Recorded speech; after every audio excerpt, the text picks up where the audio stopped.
გამარჯობა.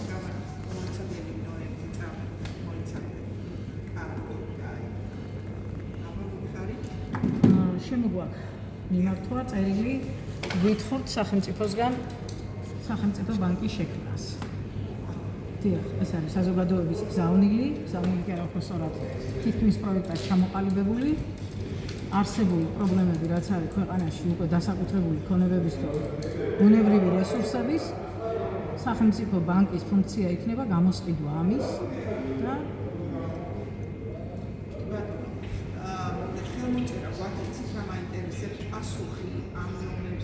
დიახ, მისამართიც დიახ და ტელეფონის ნომერიც, იმეილიც, ყველაფერი არის მითითებული.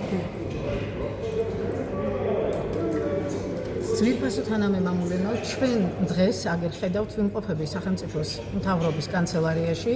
და შევიტანეთ მიმართვა, ანუ პროექტი, რომ ვითხოვთ სახელმწიფო ბანკის შექმნას. ვიცით ალბათ, რომ ძალიან კრიტიკულ ნიშნულს მიაღწია უკვე ბანკების მიერ დასაკუთრებულმა ქონებებმა, როგორც კერძო ადამიანების, ისე სახელმწიფოს ბუნებრივი რესურსების იქნება ეს თუ სხვადასხვა სტრატეგიული ობიექტების. ამიტომ ერთადერთი ხსნა აი ამ ჯოჯოხეთური საბანკო წნეხიდან არის ის, რომ სახელმწიფომ აუცილებლად უნდა შექმნას სახელმწიფო ბანკი. ჩვენ ამ მოთხოვნით შევდივართ და ეს იქნება თქვენთვისაც ხსნა, რადგან სახელმწიფო ბანკის ვალდების პირველი დანიშნულება, მისი ძირითადი მიზანი იქნება გამოსყიდვა ყველა იმ დასაკუთრებული ქონებების, რომელიც ვიცით ჩვენ ალბათ საქართველოში ბაზარზე მოთამაშე უცხოურმა ბანკებმა შეისყიდეს. და მეორე, აუცილებლად გაიცემა სუბსიდირება და ყველაზე დაბალი მარჟის მქონე გადასახადით გადაიხდის ეს ადამიანები მერე ამ დასაკუთრებული ქონებების გამოსასყიდ თანხას. ეს გეხებათ ყველას აბსოლუტურად, ამიტომ ალბათ მალე მოგვიწევს ჩვენ ეს საგანმანათლებლო წინადადებადაც იქცეს და ხელმოწერების შეგროვებაც უნდა ვიაქტიუროთ სულ ყველამ, რადგან ვამბობ, ეს ეხება ყველას. ვისი მარტო ქონებაც კი არ არის გადაფორმებული, მაგრამ ვიცით, სტრატეგიული ობიექტები და ჩვენი ბუნებრივი რესურსები გადასულია უცხო ქვეყნის ფლობელობაში არსებულ კომერციული ბანკების ხელში.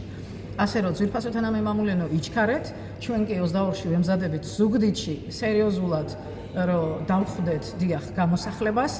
და ერთადერთი იქაც იქნება ის, რომ ხელისუფლება გამოსავალი არის სახელმწიფო ბანკი, აუცილებლად ხელისუფლება უნდა დადგეს გარანტორად, რადგან მამისა ჯაფარაშვილი და რომელიმე ჩვენი თქვათ ისე პიროვნება ვერ გამოდგება გარანტორად უნდა დადგეს სახელმწიფო, რომ გამოვისყიდოთ ყველა ის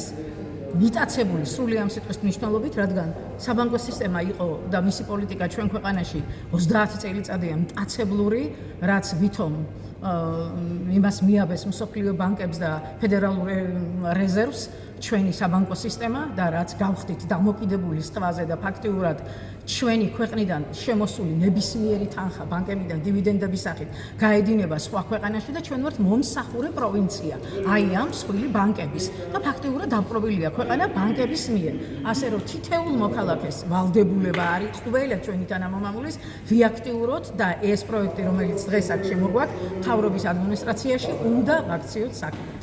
ახლა დროებით და გამშვიდობებით აუცილებლად დავდებთ აქ რაც შევიტანეთ დღეს კანცელარიაში აი ამ მიმართვას პროექტს ჩვენ გვერდზე გაეცანით სულ ყველამ გამოთქვით თქვენი აზრი ვიწვევთ პროფესიონალებს რა თქმა უნდა ყოფილ ბანკირებს სულ ყველას და ვნახოთ მთავრობა რანაბიჯს გადმოდგამს 22 აპრილის გამოსახლება ხო 22-ში კი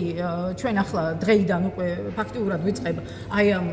ფაქტიურად კომპანიას რომ 22-ში ჩვენ ზუგდიდში გვაქვს სერიოზული ხმაური ვამბობ იმიტომ რომ იქ არის გამოსახლების პროცესი და გამოსავალი არ არის ისედაც წითელწინში შესატანი ერი ფაქტიურად რომ გაგვასახლონ აქ სხვა ჩაანაცვლებს და საქართველოს სახელიც კი არ უნდა ერქვას მერე საქართველო ამიტომ უნდა ვიაქტიუროთ და ადგილობრივ თვითმმართველობას აქედანაც ვთხოვ დაგვიჭიროს მხარი რადგან ჩვენ კიდე ახალ პროექტს წარმოვადგენთ ადგილობრივ თვითმმართველობებს როგორ შეუძლიათ გახსნან ბანკები ასე რომ თქვენ კონსტიტუციით ამის უფლება მონიჭებული გაქვთ და ამ პროექტსაც ჩვენ წარმოგიდგენთ თქვენ ადგილობრივ თვითმმართველობებს ყველა მთელი საქართველოს მასშტაბით იმედი მაქვს თქვენი მხარში დგომის, რადგან ყველა თქვენთაგანს გეხებათ ეს იქნება საჯარო მოხელე თუ ვინც არის, იმიტომ რომ თქვენი მოსახლეობა თუ გაასახლეს, ვისი მერი იქნებით, ან ვისი მოადგილე და ან ვისი გუბერნატორი უბრალოდ მაინტერესებს. ამიტომ იმედი მაქვს თქვენი მხარდაჭერის და ვემზადებით 22-ისთვის. აბა დროებით.